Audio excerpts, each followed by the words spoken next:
del Castillo, de la Escuela Nacional Preparatoria número 6, de la UNAM, allá en la Ciudad de México, perdón, y se titula la ponencia El Club de la Argumentación, estrategias para el desarrollo de competencias argumentativas. Paso a presentar al profesor Luis Carlos Andrade Espino del Castillo, licenciado y maestro de Filosofía por la Facultad de Filosofía y Letras de la UNAM, y doctor en Educación por el Centro de Estudios Superiores en Educación. Actualmente se desempeña como profesor de carrera de tiempo completo en el ENP, UNAM, plantel 6, Antonio Caso, donde imparte las asignaturas de Ética, Estética y Pensamiento Filosófico en México. Cuenta con diversos cursos, diplomados y talleres organizados por la DGTIC y la DGAPA. Sus artículos de investigación filosófica y educativa han sido publicados en medios impresos y electrónicos, como las revistas Interstistios de la Universidad Intercontinental, Ateneo de Coyoacán y el portal del Encuentro Educatic de la UNAM. Entre sus líneas de investigación se encuentran la filosofía de la cultura, teoría de la argumentación y el uso de tecnologías digitales en educación. Pues bienvenido, mucho gusto y tiene usted la palabra, profesor. Doctor, adelante. Muchas gracias, Federico. Bueno, yo les voy a presentar este trabajo de investigación que realicé para el doctorado en educación. Se titula El Club de la Argumentación, estrategias para el desarrollo de competencias argumentativas.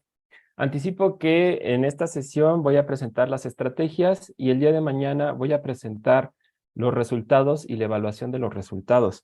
Entonces, para que el día de mañana también se conecten y podamos dar seguimiento a esto.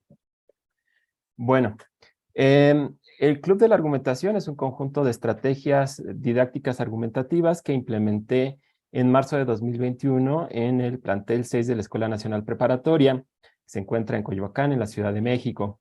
Este es un plantel, pues, más o menos grande, cuenta con 5,000 estudiantes divididos en 2 turnos, y de ellos, pues, trabajé con un grupo de 27 voluntarios de quinto año, a quienes yo les impartía la asignatura de ética en 2021. Hay que tomar en cuenta que en México, en esa fecha, estábamos en confinamiento, estábamos trabajando a distancia, de manera que todas las actividades del taller se llevaron a cabo de forma remota, a través de las plataformas de Zoom, de Facebook, utilizando también herramientas de Google, de la suite de Google, como hojas de cálculo colaborativas, documentos colaborativos, etc. Entonces usamos mucha tecnología de la información y la comunicación para poder sacar adelante estas actividades. Bueno, ok. También mencionar que las estrategias que conforman el Club de la Argumentación las incluí dentro de un taller académico de creatividad, que es un programa institucional de la Escuela Nacional Preparatoria para actividades complementarias.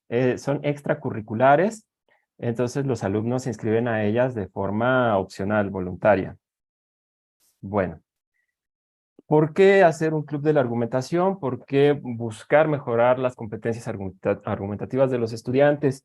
Bueno, hay varias razones. En primer lugar, desde que yo me incorporé al plantel 6 en 2017, me percaté que los estudiantes de ética de quinto año de bachillerato, es decir, tienen alrededor de 16 años, pues llegaban con un nivel de habilidades argumentativas bastante bajo, a pesar de que en el año anterior, que el cuarto año, llevan una asignatura que se llama lógica, con 3 horas a la semana. Entonces, pues yo me percaté de ese problema no solamente en el aula, sino también a nivel de convivencia escolar, cuando observaba que los chicos tenían mucha dificultad para ponerse de acuerdo, trabajar en equipo, y ya no se diga en las asambleas, que en esos años previos a la pandemia, pues un año tras otro tuvimos mucha agitación en la UNAM.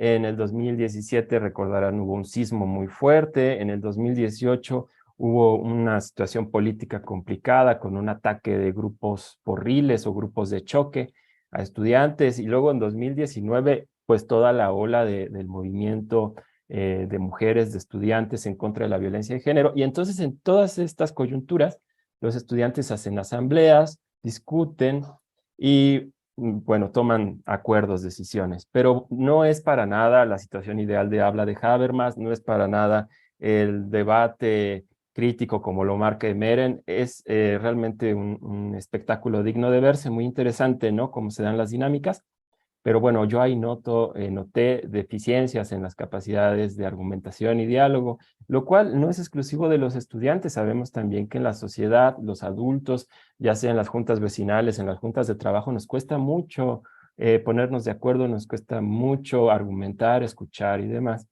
Y la otra razón tiene que ver con la función de la filosofía. En 2008, en México, el gobierno de Felipe Calderón impulsó la reforma integral de la educación media superior, donde la filosofía, así como las humanidades, se transversalizaban. O sea, no se eliminaban, según esto, porque sus contenidos iban a inseminarse, a transversalizarse en las demás asignaturas, lo cual provocó una respuesta fuerte del gremio filosófico.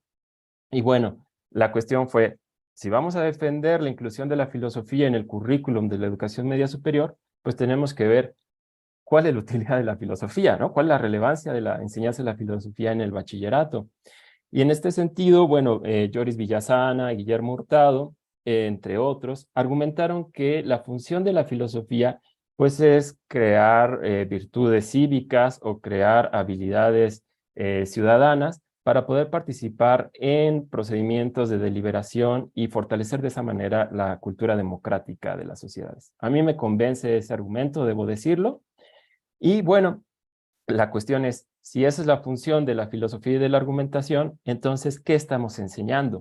Y si volteamos a ver en ese momento, en 2008, 2010, volteábamos a ver el programa de lógica de la Escuela Nacional Preparatoria, era un programa pues con muchos problemas. Era un programa donde el 60% era lógica formal, otro cachito de silogismos, y lo único que no era lógica deductiva, digamos, era algún apartado de lógica inductiva y falacias. Entonces, pues desde el 2010, 2011, desde la Escuela Nacional Preparatoria y también fuera de ella, se empezó a cuestionar el programa de estudio de lógica. En el caso de la Escuela Nacional Preparatoria me parece remarcable la labor que hizo el seminario de Eduardo Arada, en el cual yo creo que participaron Gabriel Hernández, no sé. Yo no estuve presente, yo entré una década después a la Escuela Nacional Preparatoria, pero están al menos 3 publicaciones de ese seminario que apuntan justo a reformar el programa de estudios de lógica para incluir temas de pensamiento crítico, teoría de la argumentación, lógica informal, y reducir los contenidos relacionados con lógica formal. Pero bueno, esto se concretó hasta 2016. En 2016, bueno, en el caso específico del programa de ética fue en 2017, se reformó los contenidos de los programas, se actualizaron, y en el caso de ética, me parece sobresaliente la inclusión de la unidad 2, argumentación aplicada a la moral, deliberación y diálogo. ¿Cómo abordo mis problemas morales? Si bien el resto de las unidades del programa actualizado de ética podemos encontrar sus equivalentes en el programa de 1996, esta unidad no tiene equivalente. La argumentación, el diálogo en el programa de 1996 no aparecía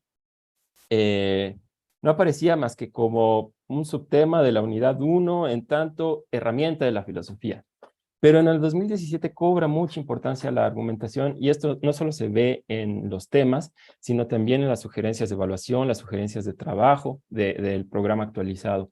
Y a mí me parece muy apropiado que cobre esta relevancia la argumentación, porque de esta manera la ética deja de ser una asignatura donde el profesor va a adoctrinar y a transmitir su concepción de la vida buena, y la ética se convierte, un poco como ya explicaba la maestra anterior, pues en la posibilidad de que los chicos, las chicas expongan sus puntos de vista sobre problemáticas de igualdad, libertad, etcétera, y puedan construir una posición fundamentada y autónoma.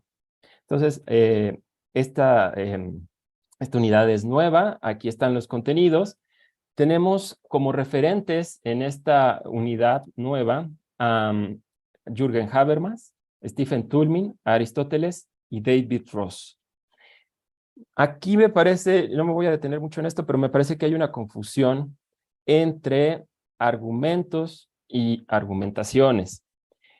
Por una parte, parece que la unidad se enfoca en enseñar a los estudiantes modelos para construir argumentos, y voy de acuerdo con que el esquema de Toulmin puede funcionar como tal cosa. Sin embargo, Aristóteles, bueno, tiene sus silogismos, pero el concepto de deliberación en Aristóteles no se puede, hasta donde yo entiendo, reducir a un modelo de argumento, ¿no? La deliberación más bien está emparentada con una virtud dianoética, con la prudencia, tiene que ver con la deliberación, con tomar acuerdos sobre asuntos prácticos, igual que el modelo de Habermas. Entonces, a mí me parece que Habermas y un poco Aristóteles podríamos pensarlos más bien como modelos de argumentaciones y Toulmin más bien como un modelo de construcción de argumentos. Y David Ross no sé por qué está aquí. Yo tengo la hipótesis de que confundieron a David Ross con Alf Ross, porque si uno busca modelos de construcción de argumentos en David Ross, yo al menos no he encontrado ninguno, pero sí conversaba con el maestro, con el doctor Humberto. eh, Alf Ross es quien plantea esta distinción entre razones prima facie, pro tanto, concluyente, y a lo mejor por ahí se confundieron porque David Ross habla de deberes prima facie, pero no son modelos de construcción de argumentos. Cierro paréntesis. Ahora, ¿cuáles fueron los objetivos de mi investigación? Bueno, pues el objetivo principal fue mejorar las competencias argumentativas de los estudiantes de nivel medio superior mediante la implementación de estrategias didácticas argumentativas basadas en el enfoque del aprendizaje situado. Esa es mi hipótesis, esa fue mi apuesta, decir, ¿cómo le hacemos para mejorar las competencias argumentativas de los estudiantes? Pues necesitamos estrategias de enseñanza. ¿Y cuáles? ¿Bajo qué enfoque? Vamos a usar libros de texto donde los chicos resuelvan ejercicios, operaciones, o qué, ¿no? Y entonces mi apuesta fue diseñar estrategias de enseñanza bajo el enfoque del aprendizaje situado. Después se implementaron, se evaluaron y también recuperé las apreciaciones y reflexiones de los estudiantes, pues para mejorar el diseño de estas estrategias didácticas. Para elaborarlas, consulté una muestra de la literatura de argumentación en la educación. En el caso de México encontré un estudio empírico interesante de Cruz, que se aplicó a estudiantes de la Universidad Autónoma de Tamaulipas, siguiendo las categorías o el marco teórico de Deanna Kuhn en las habilidades de la argumentación, un libro publicado en 1991. De ahí extraje varios elementos. Argumentación en ciencias, bueno, también me llamó mucho la atención que en la enseñanza de ciencias naturales, de ciencias experimentales, los teóricos, pedagogos, han hecho una investigación empírica bastante rigurosa e interesante, sobre todo Sardá y San Martín, bueno, también Erdurán y Jiménez, y también de ahí saqué elementos. También hay trabajos de argumentación con el uso de TIC, lo cual me sirvió muy bien para el contexto de la pandemia. Y en cuanto a la argumentación y la enseñanza de asignaturas de la filosofía, pues en cuanto a la ética, me basé en Adela Cortina, sus textos sobre educación y formación de ciudadanía, y en el mismo sentido de Guillermo Hoyos. Ambos autores suscriben una postura en defensa de la ética del discurso, donde la argumentación tiene un papel procedimental muy importante, pero también como fuente de valores, de actitudes inherentes a las prácticas argumentativas. Y por último, la argumentación y lógica, ya mencionaba yo a Hurtado y Arada.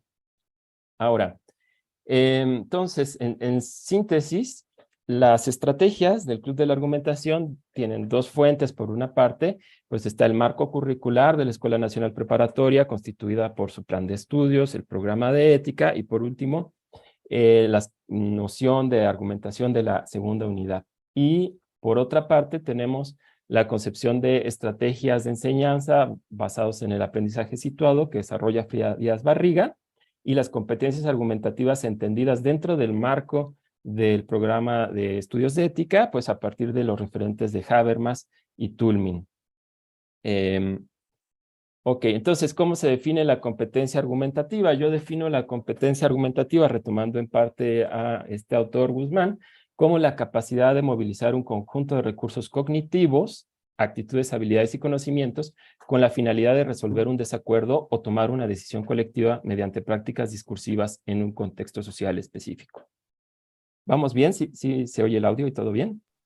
Sí, 5 minutos, quedan 5 minutos. Ok. Adelante. En cuanto a las estrategias de enseñanza desde la perspectiva de la cognición situada, pues existe esta distinción entre prácticas educativas auténticas que están ancladas en el contexto, buscan vincularse a las motivaciones, intereses de los estudiantes, en contraste con las prácticas educativas artificiales. Ahora, en concreto, ¿cuáles fueron las estrategias del Club de la Argumentación? Debate, mesa redonda, estudio de casos, juego de roles, en particulares elegimos asamblea. Tuvimos una sesión de presentación y una sesión de evaluación del taller. Me voy a ir un poco más rápido para ajustarme al tiempo. En la primera sesión les presenté a los estudiantes a grandes rasgos de qué trataba cada una de estas 4 dinámicas y les pedí que me indicaran cuáles eran los temas que les interesaba abordar en estas dinámicas. A partir de ello, elaboré un formulario en el cual ellos seleccionaron los temas, una encuesta en los cuales ellos seleccionaron los temas a tratar en cada una de las dinámicas. Ahora les voy a describir las dinámicas. En cada dinámica tenemos actividades preparativas, de ejecución y de evaluación. En el caso del debate, bueno, el tema que se eligió debatir fue la tesis de si la violencia de género afecta por igual a hombres y mujeres. Ese fue el tema que eligieron los chicos. Hubo estudiantes que estuvieron a favor, otros que estuvieron en contra, y entonces se formaron 2 equipos, el equipo proponente, el equipo oponente, y los que estaban indecisos, no sabían, se fueron al jurado. Entonces, una vez ya hechos los equipos, buscaron información y en internet y pusieron los resúmenes de esas fuentes en una hoja de cálculo que se compartió entre todos los integrantes para que todos tuviéramos la misma base de información. La siguiente actividad preparativa al debate fue que cada equipo, el proponente y el oponente, en un documento colaborativo escribió un plan de intervención donde yo les pedía 3 cosas. 1, que definieran su punto de vista y las razones por las cuales justifican ese punto de vista. 2, que pensaran cuál es el punto de vista del equipo oponente, del otro equipo, y cuáles son los argumentos del otro equipo. Y 3, cómo contestarían a los argumentos del otro equipo. Bueno, entonces estos fueron los trabajos previos. Ya en el debate estuvo estructurado por 3 rondas. En cada ronda, un representante de cada equipo tenía 5 minutos para exponer los argumentos de su equipo.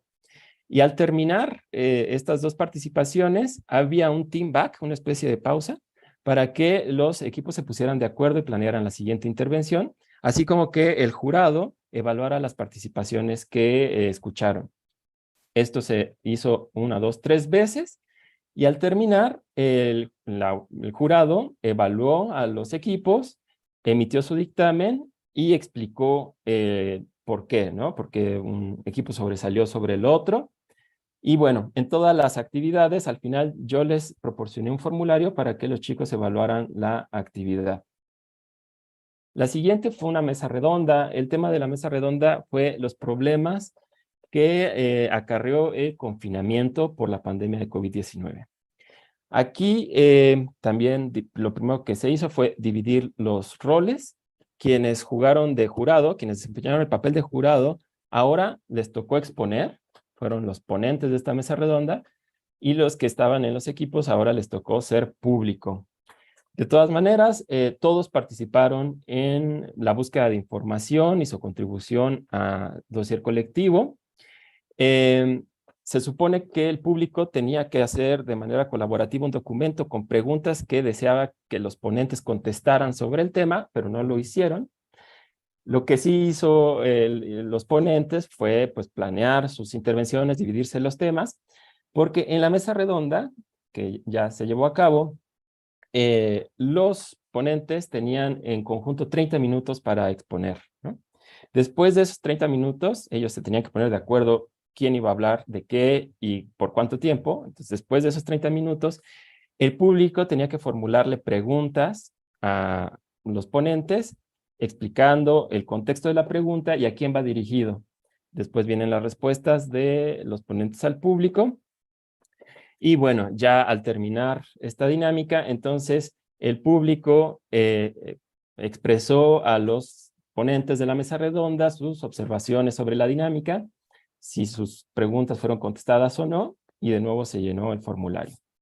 La tercera actividad fue un estudio de casos. Eligieron el caso de Félix Salgado Macedonio. Un minuto para cerrar. Ok, yo tengo 17 minutos, pero está bien, supongo que ya se nos atrasó, ¿no? De acuerdo. Entonces, Si llevas el tiempo, adelante, sigue tu tiempo, está bien. sí, yo tengo aquí mi celular con mi tiempo y si se pueden usar los 20 minutos, te lo agradecería.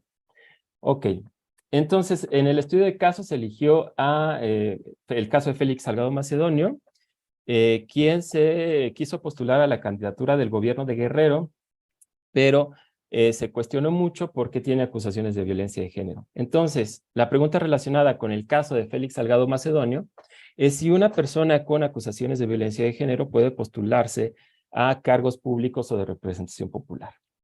Bueno, entonces, de nuevo, en las actividades preparativas se busca información, se hace un dossier colectivo y también cada quien busca hacer una síntesis o un informe del caso de Salgado Macedonio, así como una propuesta de solución. Ambos documentos se subieron al grupo de Facebook, se votaron, y el que tenía más likes fue el elegido como insumo para la sesión de estudio de casos, en la cual lo primero que se hizo fue leer el informe y la propuesta de solución seleccionadas, y luego se dio paso a 2 rondas de participaciones. En cada ronda podían participar todos, máximo 2 minutos, y también podían declinar su turno o recuperarlo después para comentar la solución propuesta para el caso de Salgado Macedonio. Bueno, este fue estudio de casos y el último fue un juego de roles de asamblea. En este caso, el tema que eligieron fue la regulación de la libertad de expresión en redes sociales. Aquí seguimos el formato del proceso legislativo en México. Los chicos redactaron un proyecto de ley con una sección de exposición de motivos, una sección de definiciones y luego el articulado se discutió y bueno, esto es el formato de evaluación de las estrategias didácticas que les compartí al final de cada sesión en Google. Aquí podemos ver cómo en general tuvieron una muy buena aceptación estas estrategias didácticas argumentativas en cuanto a las características que marca el enfoque de cognición situada. También aportaron dificultades que identificaron, sugerencias de mejora. Y bueno, ya para terminar, en conclusión, considero que el Club de la Argumentación mejoró las competencias argumentativas gracias sobre todo al diseño de las estrategias basado en el enfoque didáctico de la cognición situada. Bueno, eso es todo. Muchas gracias.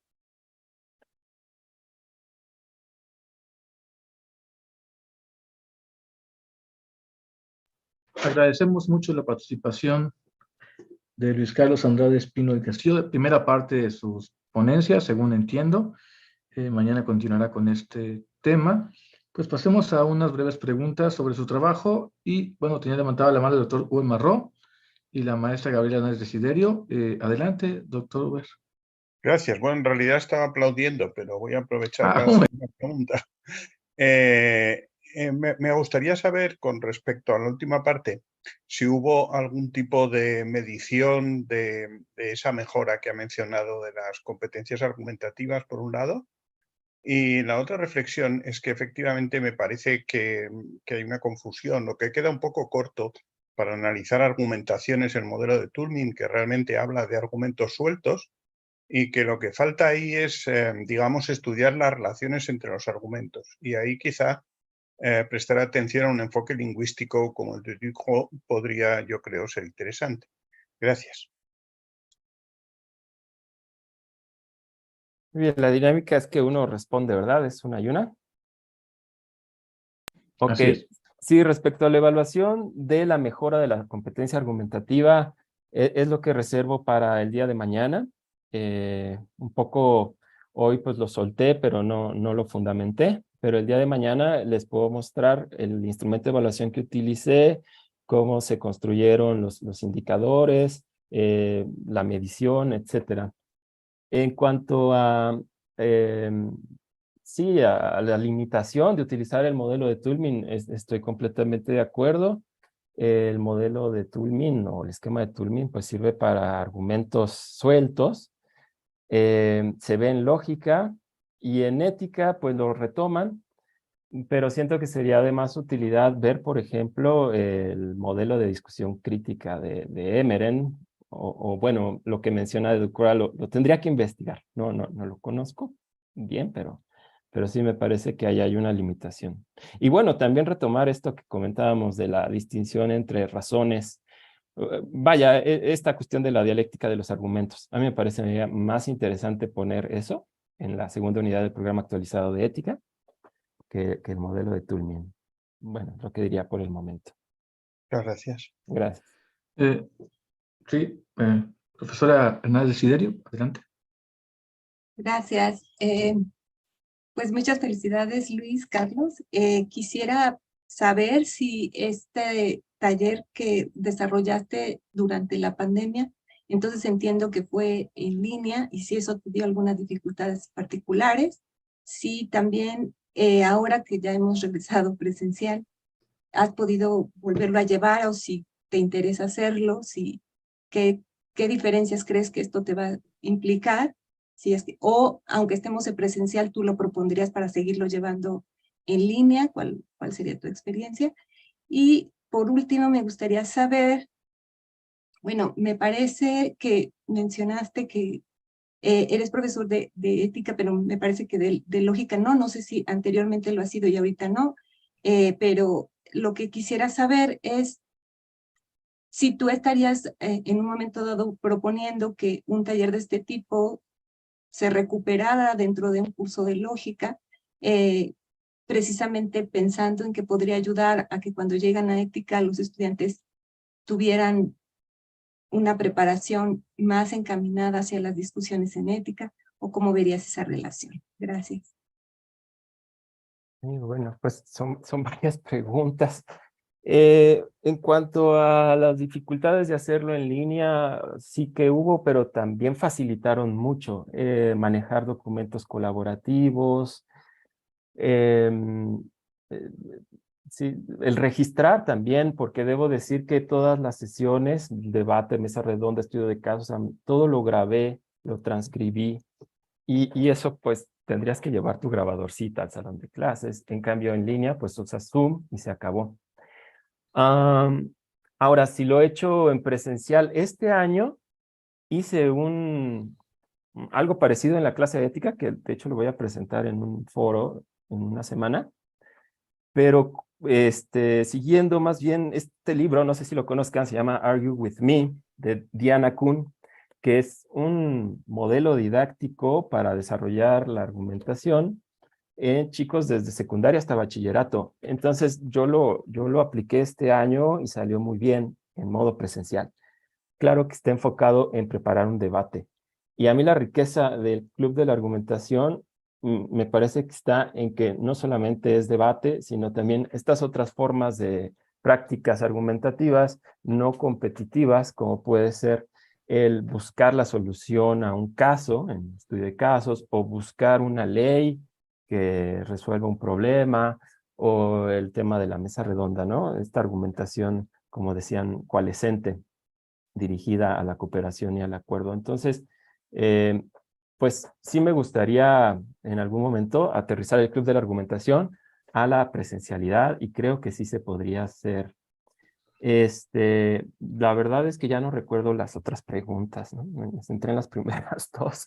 Bueno, nada más sí, ¿cómo verías la posibilidad de llevar también el taller aplicado, pero no como externo a la clase, sino dentro del curso de lógica o de ética? Ahora complemento.